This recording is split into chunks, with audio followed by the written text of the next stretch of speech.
시간도 주께서 얼굴을 우리에게 향하여 두사 평강 주시고 복을 주시려고 우리를 향하신 그 얼굴 귀한 예배를 통하여 경험할 수 있길 원하고 그 눈빛을 바라볼 수 있길 원하고 그분의 복이 우리에게 그대로 임하는 역사가 있길 주의 이름으로 축원합니다. 마태복음 17장에 예수님의 변화산 사건이 나옵니다. 예수님이 베드로와 야고보와 요한을 데리고 높은 산에 올라갑니다. 그곳에서 그 밤중에 예수님의 얼굴이 해같이 빛나고 그 옷이 빛까지 휘어지는 사건이 벌어지게 됩니다. 그 가운데 예수님이 모세와 엘리야와 대화하는 모습을 본 베드로가 황홀경에 빠져 예수님께 이렇게 고백합니다. 내가 여기 있는 것이 좋사오니 주께서 원하신다면 내가 초막 셋을 지을 것인즉 하나는 주를 위하여, 하나는 모세를 위하여, 하나는 엘리야를 위하여 짓겠나이다. 이렇게 고백합니다. 그만큼 성경에서 모세와 엘리야는 이스라엘 백성들에게는 상징적인 인물입니다. 모세는 지도자의 상징이고 엘리야는 선지자의 상징입니다. 그만큼 이스라엘 백성들에게는 이 두 사람은 위대한 인물인 것이죠. 엘리야가 누구입니까?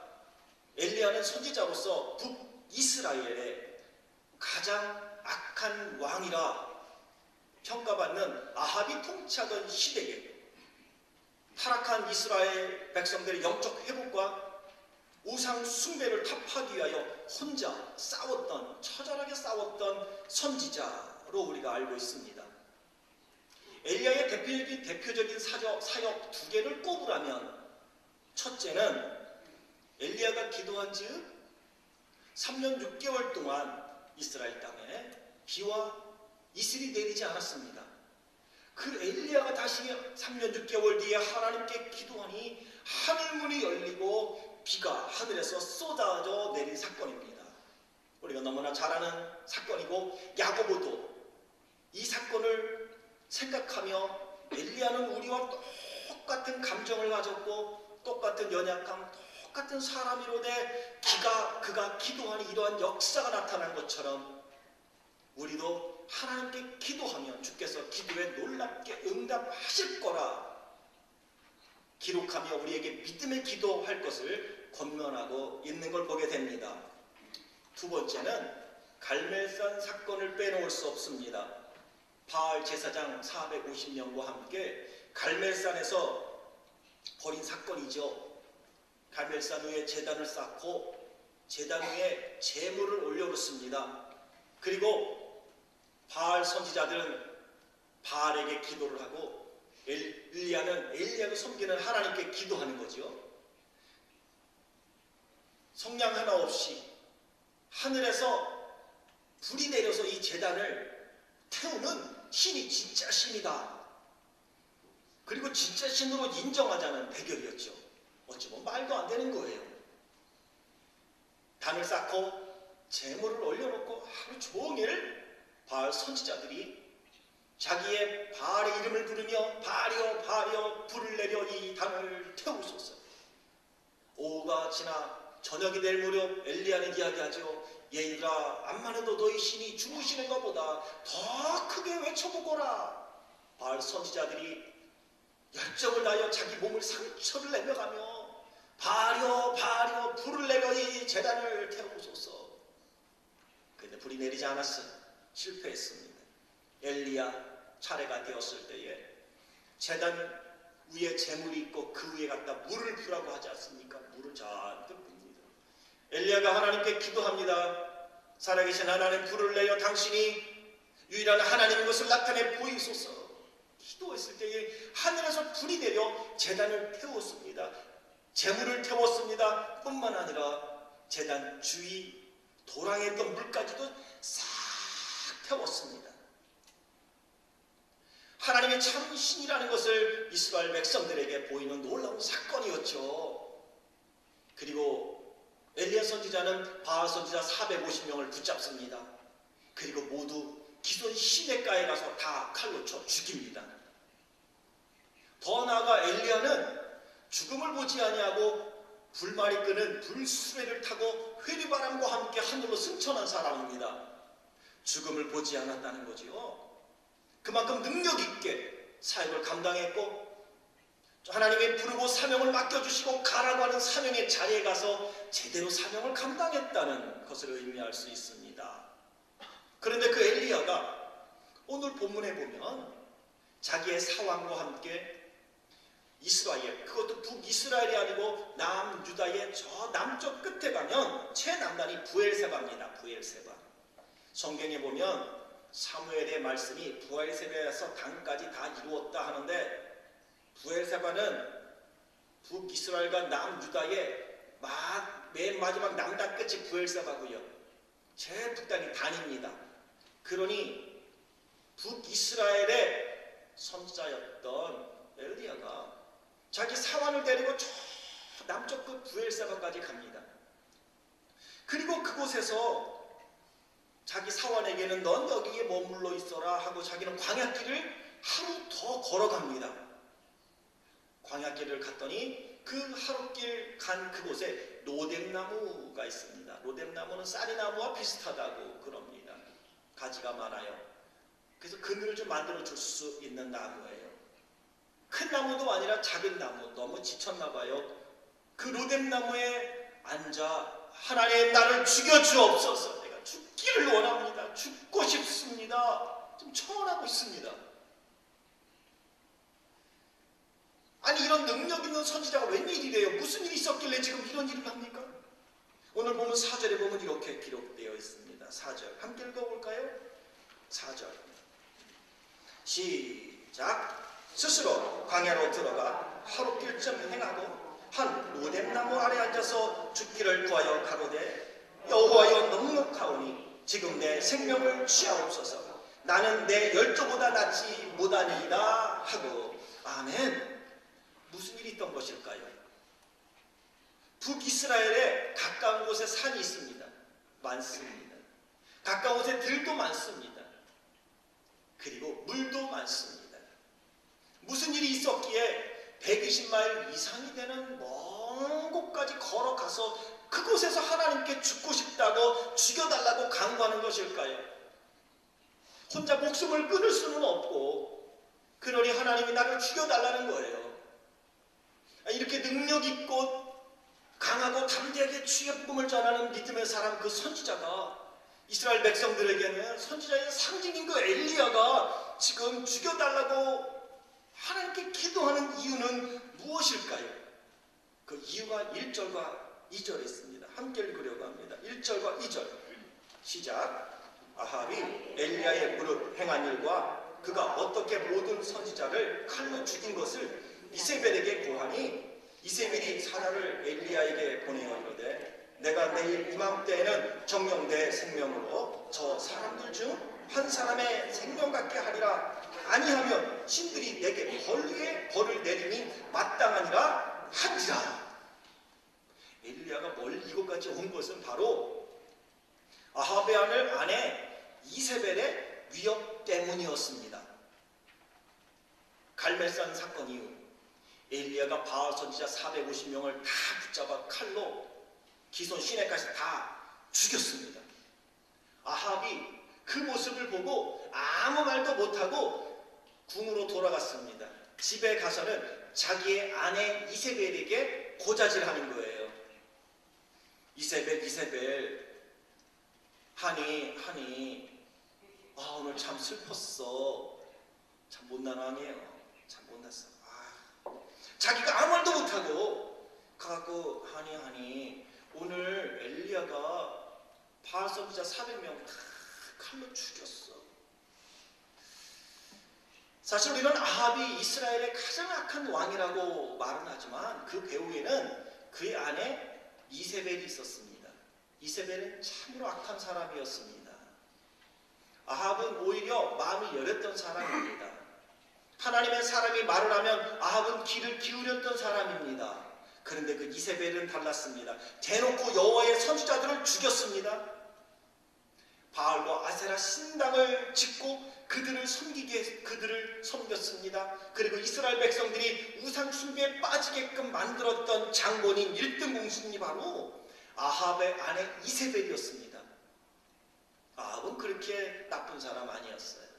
그런데 그의 아내 이세벨이 그렇게 악했습니다. 나빴습니다. 그래서 아합으로 하여금 하나님 앞에서 범죄하게 만들었고 이스라엘 백성들을 범죄하게 만들었던 여인이 바로 이세벨이었지요. 지금 엘리야는 지금 이 이세벨의 말 한마디, 내일 이맘때는 내 생명도 우리 선지자들처럼 될 것이다. 너도 죽을 거라는 거예요. 내가 너 죽이겠다는 거예요. 그렇지 않으면 신들이 내 위에 벌을 내리고 또 벌을 내리기를 내가 원한다. 이 말은 내가 반드시 내일 이맘때 너를 죽일 거야. 그러자 엘리야가 겁을 먹고 도망하여 지금 하나님 앞에 나 죽여달라고 죽고 싶다고 간구하고 있다는 거예요. 이해가 좀 됩니까? 사실 이해가 잘 안 되는 상황이에요. 이 능력 있는 이 엘리야가 그럼 우리는 어떡하라고? 우리는 과연 어떡하라고? 우리는 그렇습니다. 여기서 우리가 들어야 될 첫 번째 메시지가 있습니다. 사람과 환경이 크게 보이면 하나님이 잘 보이지 않고 넘어지고 실족하게 된다는 것입니다. 우리말로 시험에 빠지게 된다는 것이죠. 3절에 보니 엘리야가 이 형편을 보고 일어나 그 생명을 위하여 도망하여 라고 말합니다. 이 형편이 무엇입니까? 이세벨이 말 한마디예요. 사람의 말이죠. 환경이 어떤 환경입니까? 지금 자기가 죽게 생긴 거예요. 내 이맘때. 다시 말하면 이세벨이 야 샅샅이 뒤져. 엘리야 잡아와. 내일 그럼 죽을 줄 알아. 못 잡으면 대신 너희가 죽어. 이런 위협함이 된 거죠. 그래서 앞뒤 돌아보지도 않고 도망갑니다. 근데 이런 엘리야의 모습이 좀 익숙하지 않습니까? 왜냐하면 이 엘리야의 모습이 또 다른 우리의 모습이기 때문입니다. 하나님의 부름을 받고 성령도 체험하고 성령의 은사와 그 능력도 우리는 경험하고 하나님께서 맡겨준 사명을 향하여 달려갑니다. 지친 사람들을 향하여 기도하지 않기 때문이야. 믿음이 없으니까 그렇지. 말씀 붙잡고 주님만 바라보고 일어나면 그딴 일 없어 라고 말했던 우리의 모습이 어느 순간 나도 모르게 그들보다 더 지쳐 의기소침해지고 약해지는 모습에 우리의 모습은 아니던가요? 장로님 기도하셨듯이 베드로처럼 모두 주님을 버리고 도망간다 할지라도 떠난다 할지라도 나는 주님 죽는 곳까지 나는 갈 거예요. 나는 아니라고요 했던 거 베드로. 작은 피자가 너도 예수의 사람이야 내가 봤어 말할 때 뭐라 그래요? 저주하며 부인했다고 말해요. 이게 사명을 감당하며 사명의 자리에 가고 이 직분은 하나님이 주신 거라고 말을 하면서도 어느 순간 하나님이 주신 직분인지 아니면 내가 그냥 받은 직분인지 내가 능력 있어 받은 직분인지 나 잘 몰라 사람들이 세워서 그냥 받았을 뿐이야 하며 믿음 없는 사람처럼 이야기하고 있는 우리의 모습을 지금 엘리야는 대변해주고 있는 거예요. 왜? 사람의 말 한마디 때문에. 엘리야의 말 한마디에 의기소침해져 있고 의욕상실하고 지쳐 죽기를 청하는 거예요. 차라리 이럴 바에 내가 죽는 게 나아. 그만큼 지치는 거예요. 우리가 사명을 감당하고 사명의 자리에 간다는 건 쉽지 않아요. 지난주에 사명의 자리는 갔다 와 보셨습니까? 쉽지 않더라고요. 저는 이제 말씀을 선포하고 이번 주 말씀을 준비하며 저는 생각해 보았습니다. 저는 목사의 자리에 갔는가? 목사의 사명의 자리로 돌아갔는가? 목사 해야 될 일은 하나님의 말씀을 정확하게 선포하고 나에게 맡겨진 성도들과 사역을 위하여 기도에 전무하는 일입니다. 내가 정말 말씀과 기도에 전무했는가? 그보다는 다른 일들 돌보느라고 다른 이들 케어하느라고 시험에 시기에 빠진 사람들 찾아다니느라고 그리고 하나님이 정말 하기를 원하는 말씀은 안 하고 눈에 보임에도 불구하고 여전히 하나님은 당신을 사랑하십니다. 좋은 일이 있을 것입니다. 마음에는 아니에요. 마음에는 그렇게 기도하고 싶어요. 주의 성령을 거두지 마옵소서. 이렇게 기도하고 싶음에도 불구하고 그렇게 못해요. 하나님.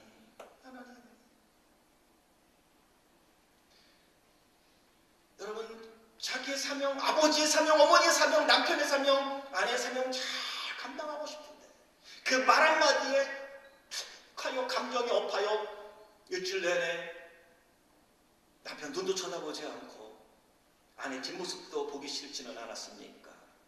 오늘 우리가 이렇게 복음을 들고 사명 감당해 가는데 말 한마디 때문에 넘어지고 시험에 드는 우리의 모습을 지금 엘리야가 대변해 주고 있다는 것입니다.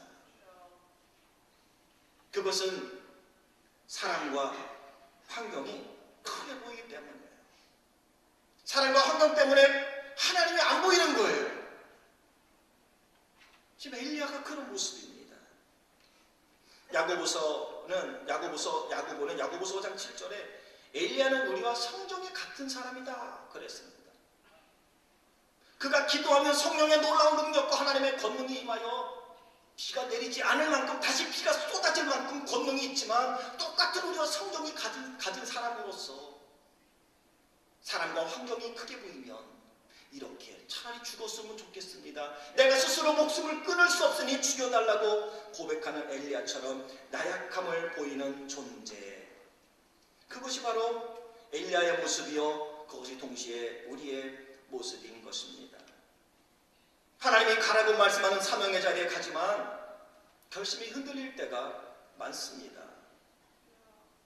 여기서는 주여 그렇게 한번 하겠습니다 하지만 누군가 한마디를 전해주면 진짜인지 아닌지 상관도 하지 아니하고 괜한 일 한 건 아닐까 회의에 빠지기도 합니다.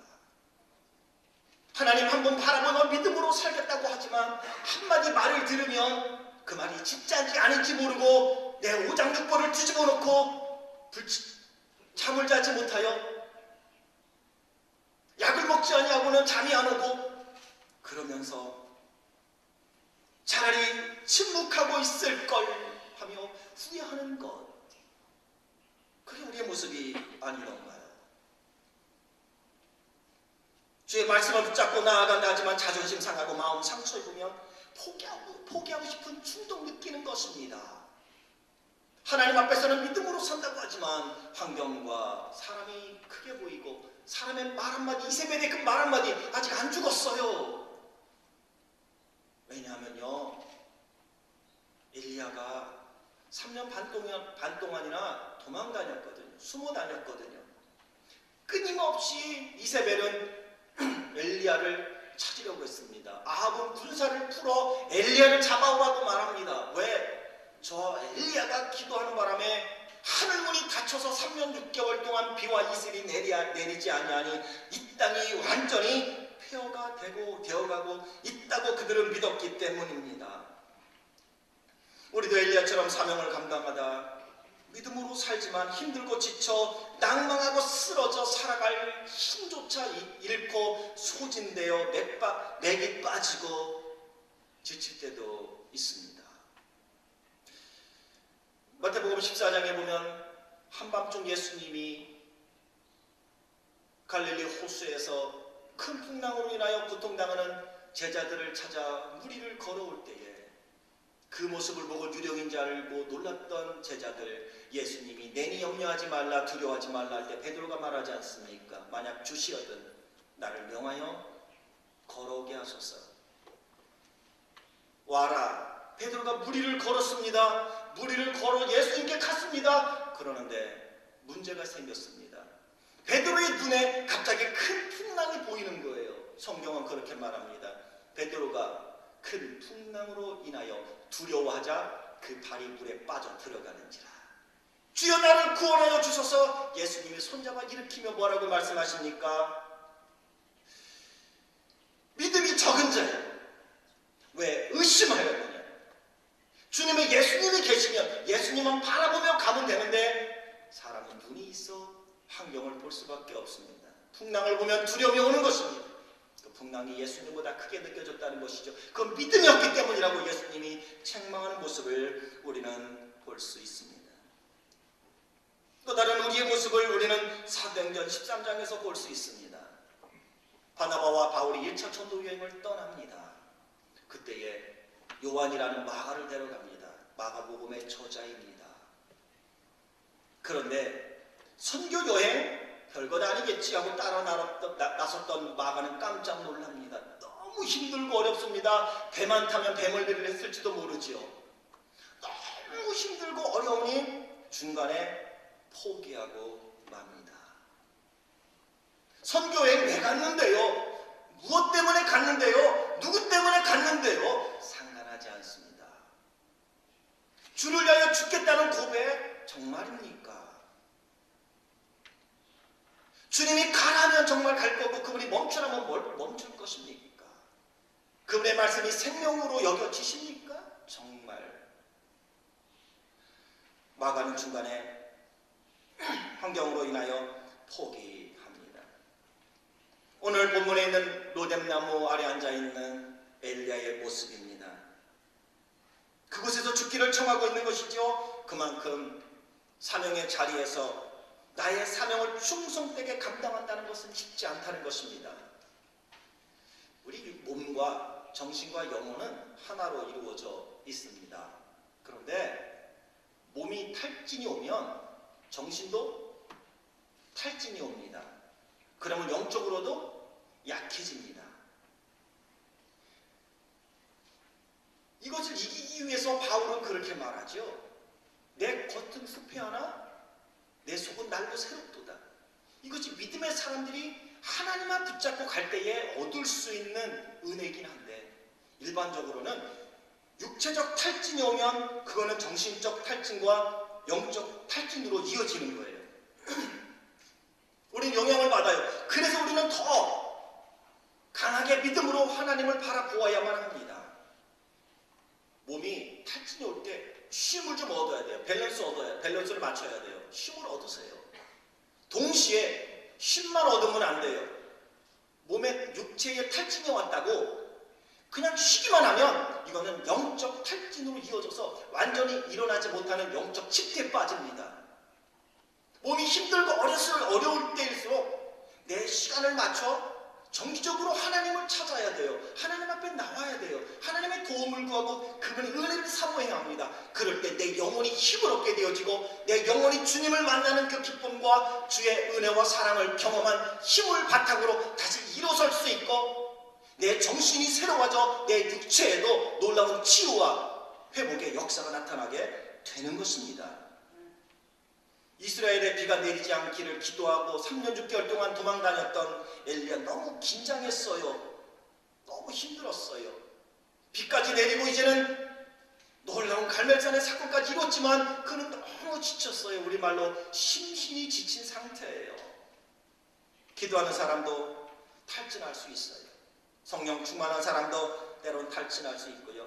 완전히 의욕을 상실할 수도 있습니다. 탈진이 넘어가면 우리가 말하는 우울증이 오는 거예요.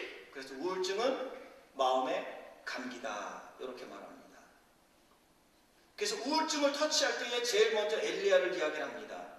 엘리야는 호르몬으로 인한 우울증이 아니라 탈진으로 인한 우울증이에요. 의욕 상실이에요. 아무것도 하고 싶지 않은 거예요. 그냥 죽었으면 좋겠는 거예요. 아무런 꿈도 없어요. 이제는 끝인 것 같아요. 그래서 우울증은 마음의 감기다라고 얘기하는 거예요. 탈진이 그렇게 이어지는 것이죠. 가장 큰 이유는 사람과 환경이 크게 보이기 때문이에요. 내 힘으로는 무엇인가 할 수 없다고 엘리야는 생각하는 거예요. 다 끝났어. 나 혼자야. 아무도 없어. 그때 고독감을 느끼는 거고 우울증이 오는 거예요. 결국은 하나님은 엘리야에게 다시 한번 눈을 뜨게 해주시죠. 이 호렙산에 갔을 때 그곳에서 하나님이 나타나 말하지 않습니까? 엘리야야, 너 혼자 아니야. 너는 대표적으로 앞에 나섰지만 바알에게 무릎 꿇지 않은 7,000인을 예비해 놓았단다. 엘리야는 사람인 거로 그게 안 보였겠죠. 자기만 보이는 거에 아무도 없어요. 내가 말을 해도 들어주는 사람도 없고요. 내 남편도 내 아내도 내 자식도 내 마음을 모르는 거예요. 아무도 없는 줄 아는 거예요. 그런데 사랑하는 성도 여러분, 기억하십시오. 하나님은 여전히 여러분을 사랑하시고 여러분을 위하여 바알에게 무릎 꿇지 아니한 7천인을 준비해 놓았다는 사실을 말입니다. 참고 참았는데 엘리야에게 긴장, 피로가 쌓이는 거죠. 인내 한계에 도달한 것입니다. 탈진으로 인한 우울증의 모습이 나타나고 있는 것입니다. 그러게 우리는 엘리야의 모습을 통하여 우리에게 말씀하는 음성을 들어야 합니다. 하나님, 사람의 말 한마디 옳고 그른 거 판단하지도 아니하고 그것에 의하여 두려워하고 그것에 의하여 혈기를 내고 그것에 의하여 나를 억누르지 않도록 크신 하나님을 바라볼 수 있도록 내 영혼의 눈을 열어 주옵소서. 그럴 때 담대한 주의 영이 우리를 강하게 하시고 힘있게 만들어 주시리라 믿습니다. 엘리야입니다. 엘리야. 이세벨의 말 한마디 아닙니까? 너 내일 죽을 줄 알아 하며 군사를 풀었습니다. 어찌 보면 이렇게 하면 된다고 생각하면 되지 않습니까? 하나님, 저들의 눈을 가려 주옵소서. 그렇게 하면 될 것 같지 않습니까? 그런데 엘리야는 지금 그럴 힘조차 없어요. 그런 생각이 들지 않는 거예요. 지친 거죠. 우리는 그러잖아요. 아니, 집사님 돼갖고 아이고 집사님이 아니요, 그에겐 지금 위로가 필요합니다. 그리고 우리가 두 번째 들어야 될 메시지처럼 이제 우리가 해야 될 일은 이곳에 있습니다. 내가 해야 될 일, 또한 내가 나를 위하여 해야 될 일이 무엇이냐. 이런 일들은 우리에게 언제나 다가오는데 이때 우리가 기억해야 될 것이 무엇이냐. 그럼에도 불구하고 우리가 엘리야를 통하여 배우며 다시 낙심하고 탈진되고 우울증에 걸려 고통스럽지 아니하고 하나님이 맡겨준 사명을 향하여 사명의 자리로 나아갈 수 있게 하여 우리가 해야 될 일이 무엇이냐. 우리가 들어야 될 두 번째 메시지입니다. 따로 하겠습니다. 하나님께서 여전히 응원하고 계십니다. 옆에 있는 분과 인사하겠습니다. 하나님은 당신 편에 서 계십니다.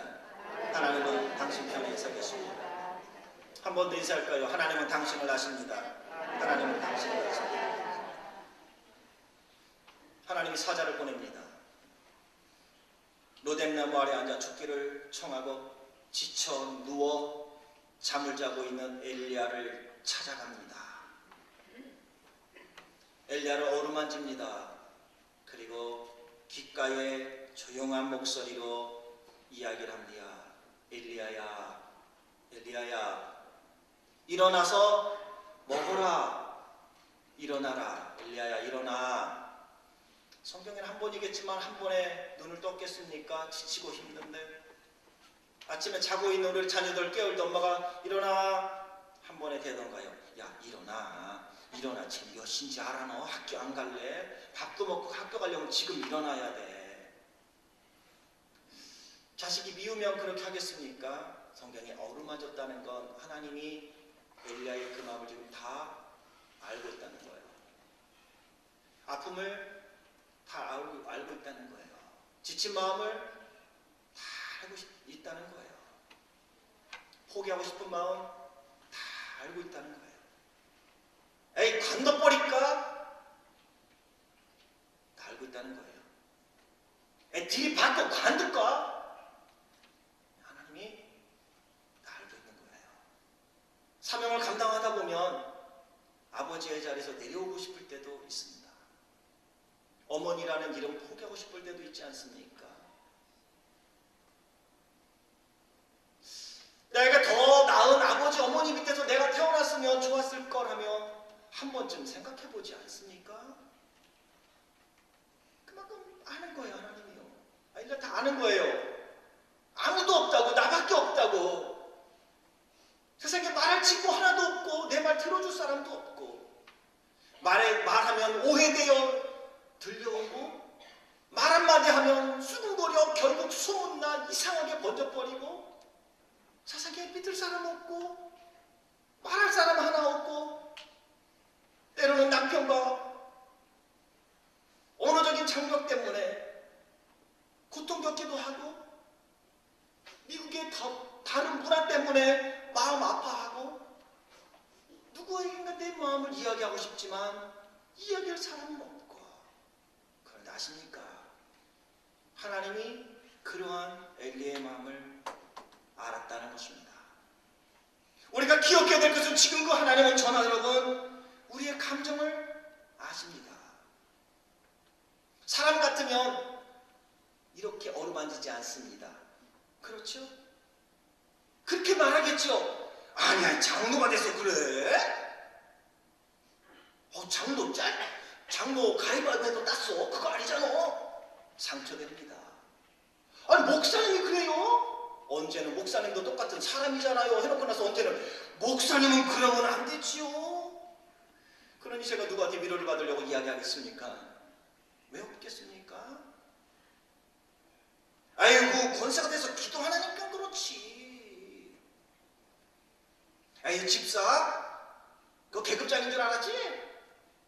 남의 말이요 비수처럼 꽂힙니다. 아무도 알아줄 수 없다는 거 아십니까? 그런데 사랑하는 성도 여러분, 하나님은 여러분의 아픔을 아십니다. 여러분의 고통을 아십니다. 그리고 여러분의 외로움도 아십니다. 오늘 그 하나님이 엘리야를 찾아가 만지십니다. 어루만지시며 엘리야야 일어나 먹어라 먹어 일어나서 빨리 밥 먹어. 눈을 뜬 엘리야가 이렇게 보니 머리맡에 숯불에 구운 떡 한 덩이와 물병이 하나 있잖아요. 정신없이 떡 하나에 물을 한 잔 마셨어요. 다시 잡니다. 그게 아침이 아니었을까? 아니 제 생각에는 점심이었을 것 같은 생각이 듭니다. 그런데 다시 여호와의 사자가 찾아왔어요. 그거는 저녁 아니었을까요? 다시 엘리야야 또 만져요. 깨울 때 안쓰러운 거예요. 엘리야야 내가 내일 하느라고 너무 지쳤구나. 믿음의 사람처럼 살려고 내가 힘들었구나. 근데 저는 이 마음이 이해되는 게 1년 전에 토네이도가 왔을 때 우리 식구들이 가장 힘들어했던 게 장로님 2분하고 안수 집사님 1분이 집이 이렇게 파손되었는데 그분들이 가장 힘들었던 것 보면 토네이도로 인하여 집이 무너졌다는 것 그게 아니에요. 내가 장로인데 안수 집사인데 다른 사람들이 자꾸 그렇게 보니까 그게 더 힘들어서 말도 못하는 거예요. 다른 사람들은 아프면요 저한테 목사님 기도해 주세요 그리고 말을 해요. 근데 중직자들은 말하기도 부끄러워해요. 왜? 내가 중직자로서 이렇게 질병을 얻고 아프면 성도들한테 덕이 안 되고 하나님께 영광이 안 될 것 같다고 생각들을 하시는데 그게 더 힘든 거예요. 엘리야가 왜 아무도 보지 않는 곳에 들어가서 그곳에서 죽게 해달라고 했을까요? 이스라엘 땅에서 엘리야가 그랬다는 소문 나보세요. 엘리야는 선지자 더 이상 못합니다. 아이고 저 엘리야라는 저 사람이 아유 자기 죽겠대. 누가 죽여주면 좋겠대라고 소문 나면요 끝장이에요. 그래서 엘리야는 아무도 없는 곳에 한 거예요. 아무도 없는데 안방에 가서 문을 꼭꼭 걸어 잠그고 하루 이틀 한 달 두 달 1년 사는 거예요. 우울증의 증상이죠. 누가 이야기하기 힘든 거예요. 선지자니까 더 힘든 거예요. 예수 믿는 사람이 그따위냐고 이 소리 들으면 하나님께 영광 안 되고 덕 안 될 테니까 꾹꾹 참는 것. 근데 사랑하는 성도 여러분, 우리를 만져주시고 우리를 위로하시고 우리를 회복시키시고 우리를 일으키실 분은 하나님인 줄 믿습니다. 그분이 만지시는 거예요. 엘리야야 일어나 먹어. 네가 길을 이기지 못할까? 네가 가는 길에 멈춰설까 두렵다는 거예요. 여기서 멈춰서서 내가 너에게 너를 부르고 너에게 사명을 맡겨준 사명자의 길을 가지 아니하고 여기서 멈출까 두렵다. 힘내서 다시 가. 너는 선지자야.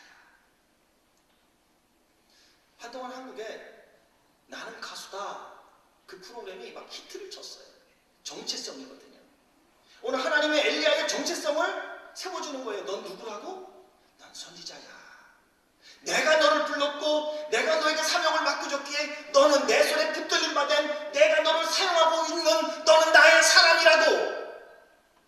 그 사명 감당 못할까 염려가 된다야. 일어나라. 그리고 안쓰러워하며 엘리야를 깨우죠. 탈진된 엘리야가 다시 일어나 떡과 물을 마십니다. 그리고 그는 힘을 얻습니다. 그 주님은 지금 저나 여러분 우리를 향하여 사명을 믿음으로 감당해 보고자 하는 우리를 어루만지시며 말씀합니다. 사랑하는 아들아, 사랑하는 내 딸아, 일어나라.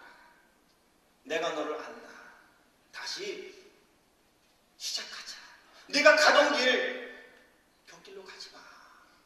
되돌아가지도 마. 내가 너와 함께 한다는 거 기억해. 내가 너를 위하여 집천이를 준비해 놨다고. 너 혼자가 아니야. 그냥 네 길을 가다 보면 너는 내 사명을 완수하게 될 거야. 일어나 라고 주님이 지금 말씀하십니다. 그 주님의 심정으로 옆에 있는 분 사랑하는 눈빛으로 이렇게 바라보며 하나님이 일어나래요. 인사 한번 합시다. 시작. 하나님이 일어나래요. 인상 쓰면 안 돼요. 인상 쓰면 눈 떴다가 깜짝 놀래갖고 또 자. 웃어야지. 이렇게 웃으면서 인상 쓰면서 하나님이 일어나래요. 이러면요, 그 사자, 여호와의 사자가 지금 와서 그랬겠어요?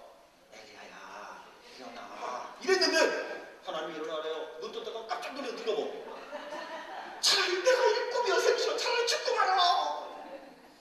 다시 그 여호와의 사자의 심정으로 옆에 있는 분 이렇게 손잡고 하나님이 일어나래요. 시작. 하나님이 일어나래요. 복음성가 중에 이런 노래가 하나 있습니다. 힘들고 지쳐 낭망하고 넘어져 일어날 일 전혀 없을 때에 조용히 다가와 손잡아 주시며 나에게 말씀하시네.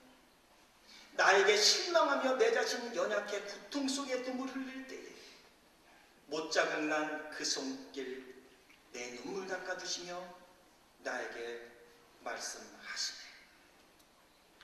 이어지는 뒷부분은 제가 노래를 좀 부르려고 그래요. 아는 분은 같이 따라하세요. 너는 내 아들이라